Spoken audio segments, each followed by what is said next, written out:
សម័យមើលទាំងអស់គ្នាថាបើសិនជាយើងមានជំនួយការពិសេសហ្មងណាសម្រាប់យើងដែលគាត់អាចជួយធ្វើការងារជាច្រើនសម្រាប់យើងដូចជាសរសេរ email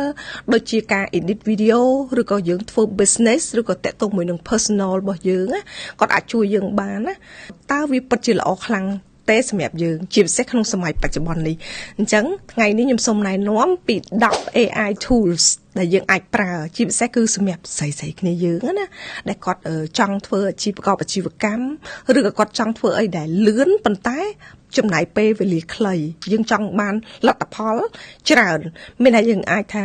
លទ្ធផលរបស់យើងចង់ធ្វើតែ20ទេយើងបាន 80% យើងបានលទ្ធផល 80% អញ្ចឹងខ្ញុំសូមណែនាំពី10 tools នេះចាអញ្ចឹងទី1គឺ ChatGPT អញ្ចឹងបងទាំងអស់គ្នាប្រកាសជាដឹងហើយ ChatGPT គឺល្បីប្រើប្រាស់ទូទាំងពិភពលោកតែម្ដងអញ្ចឹងបងប្អូនសាកសម័យថាបើយើងចង់សរសេរ caption ឬក៏យើងចង់ធ្វើ poster អីនៅក្នុង Facebook page ដើម្បីប្រមូលពីផលិតផលយើងតែបើសិនជាយើងធម្មតាយើងអាចចំណាយពេល30នាទីទៅ45នាទី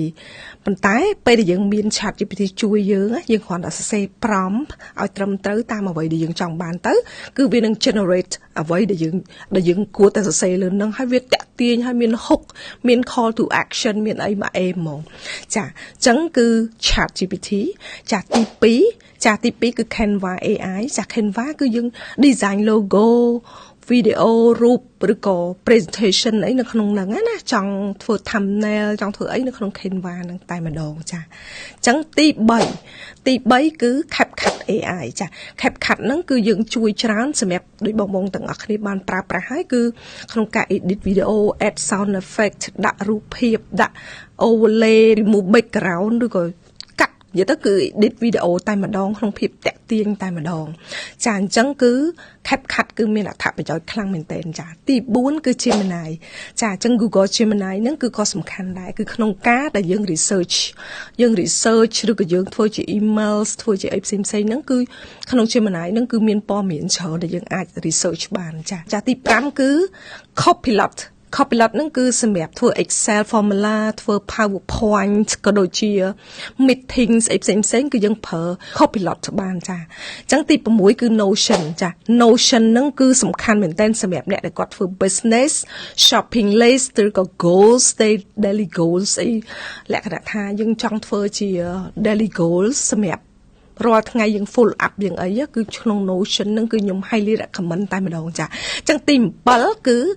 Grammarly ហ្នឹងគឺសម្រាប់ job application business emails social post ចឹងនៅក្នុងហ្នឹងគឺល្អមែនតើបងទាំងអស់គ្នា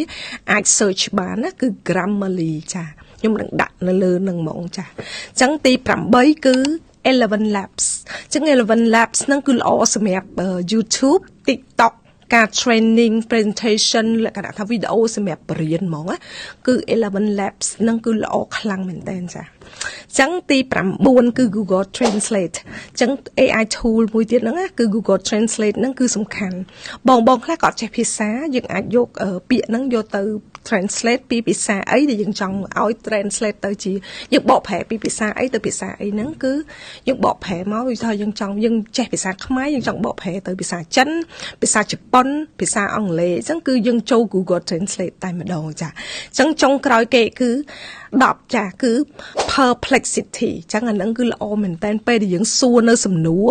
នៅក្នុងហ្នឹងគឺគេនឹង summary ពីចម្លើយណាគឺគេចាប់ផ្ដើម summary ចម្លើយហើយដាក់ link source នឹងមកពីខាងណាគឺមានប្រយោជន៍មែនតើសម្រាប់យើងពេលខ្លះយើងអត់មានពេលទៅ research ច្រើនទេប៉ុន្តែក្នុង perplexity ហ្នឹងគឺយើងគ្រាន់តែយើងសរសេរយើងសួរសំណួរហើយគឺគេឲ្យជា source link ឲ្យអីមកយើងមកឲ្យ summarize ពីអ្វីៗផ្សេងវាចំណេញពេលវេលារបស់យើងបានច្រើនមែនតើអញ្ចឹងសម្រាប់ AI tool ទាំង10ហ្នឹងតើបងភាគច្រើនក៏ប្រើអីគេសម្រាប់ខ្ញុំភាគច្រើនដែលខ្ញុំប្រើហ្មងគឺ ChatGPT ចាហើយទី2គឺខ្ញុំប្រើ Canva ចាទី3គឺ CapCut ហើយ Gemini ហើយនិយាយទៅអាផ្សេងទៀតខ្ញុំប្រើតែប្រើអត់សូវញឹកញាប់ពេល Notion ក៏ខ្ញុំប្រើដែរចាអញ្ចឹងគឺសម្រាប់បងដែលគាត់ចង់សម្រួលការងារមាន personal assistant អញ្ចឹងទាំងអស់គ្នាកុំភ្លេចចូលទៅក្នុង AI tools ដែល free of charge តែម្ដងបងអាចចូលទៅគឺមានកាត់លុយទេតែបើបងចង់បាន pro បងសួរសំណួរច្រើនក៏បងប្រើប្រាស់ច្រើនបងអាចទិញបានចាទិញប៉ុន្តែវាមិនសូវថ្លៃហ្មងទេបងទាំងអស់គ្នាបងជាឆ្នាំក៏អត់សូវថ្លៃដែរចាអញ្ចឹងបើសិនជាបងទាំងអស់គ្នាគិតថាវីដេអូនេះមានប្រយោជន៍ចាសូមជួយ like ជួយ share ហើយនិង subscribe នៅ channel មួយនេះរបស់នាងខ្ញុំផងដែរចាហើយនាងខ្ញុំនឹងសន្យាថានឹងចែករំលែក tip ល្អជាច្រើនសម្រាប់បងជាពិសេសស្រីៗយើងណាដើម្បីឲ្យគាត់មាននៅគំនិតនៅក្នុងការប្រកបអាជីវកម្មរីកចម្រើននិងអាចរកលុយនៅគាត់នៅផ្ទះគាត់អាចរកលុយបានចាTikTokក៏យើងអាចរកទៅចាអញ្ចឹងយើងអាចបង្កើតជាគំនិតនៅក្នុងការដែលយើងចូលទៅ search នៅក្នុង ChatGPT ពីគំនិតពីអីចឹងទៅយើងអាចមានធ្វើជា content ក៏បានឬក៏យើងអាចយកមក improve business របស់យើងឲ្យកាន់តែរីកចម្រើនលក់ដាច់ចាហើយនឹងមាន profit ច្រើនទាំងអស់គ្នាផងដែរចាអញ្ចឹងកុំភ្លេចចូល subscribe channel YouTube របស់នាងខ្ញុំផងដើម្បីទទួលបាននូវព័ត៌មានជាច្រើនទៀតចាសូមអរគុណច្រើន